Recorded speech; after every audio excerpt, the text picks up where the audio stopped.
But winter is just around the corner, really, right here in Western New York. So this morning, the 7 Eyewitness News First Alert team of meteorologists making sure you're ready with your winter weather outlook for this season.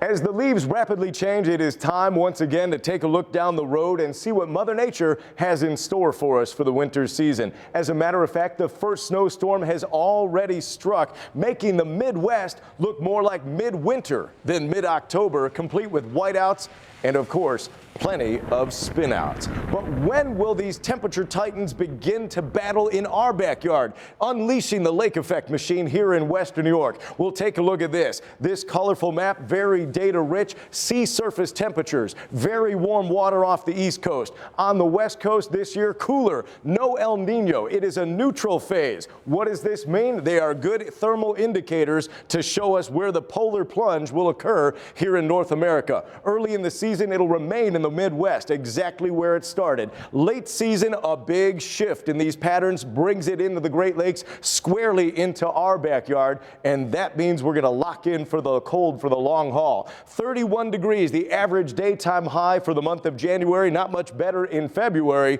finally back to the 40s in March. So all in all, what does this mean? Winter may start out mild, but once it gets cold, it'll be below normal, and it looks like it'll last longer into spring. Those are the details you didn't want to hear. But what about precipitation? For that, let's send it over to my colleague Aaron Menkowski for the Western New York snow pile prediction. Aaron?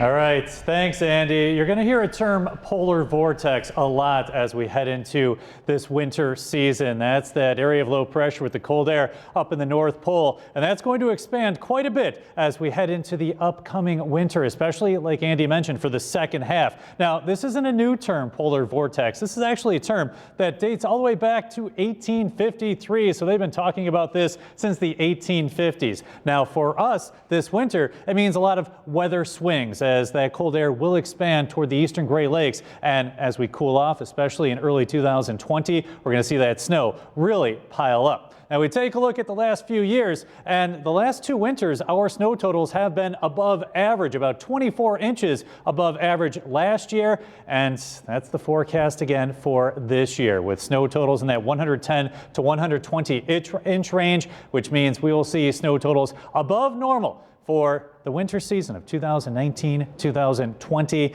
as skiers and snowboarders will love that winter weather outlook, and you can read more about it on our webpage, WKBW.com. You can see Andy and Aaron's prediction for the season ahead. It just went up, and there you go. There's Andy's take and Aaron's take, and we're on the same page right there, talking a little more cold, a little more snow for this season. So you asked me earlier, should I get those snow tires? I think I should. My answer is yes. I'm going to go ahead. Mom, Dad, if you're watching, this could be a great birthday present for you. They're down in Florida. Like, I think they maybe would send them to me. That's the last thing they're thinking about. Yeah, They should send it to me out of guilt for like where they're at and what I'm about to go into, I think. Yeah, I guess we got to tune up those snow blowers now that we have the nice weather and make sure everything's working before these Now's first a great snow time to do it. Highs near 70 degrees.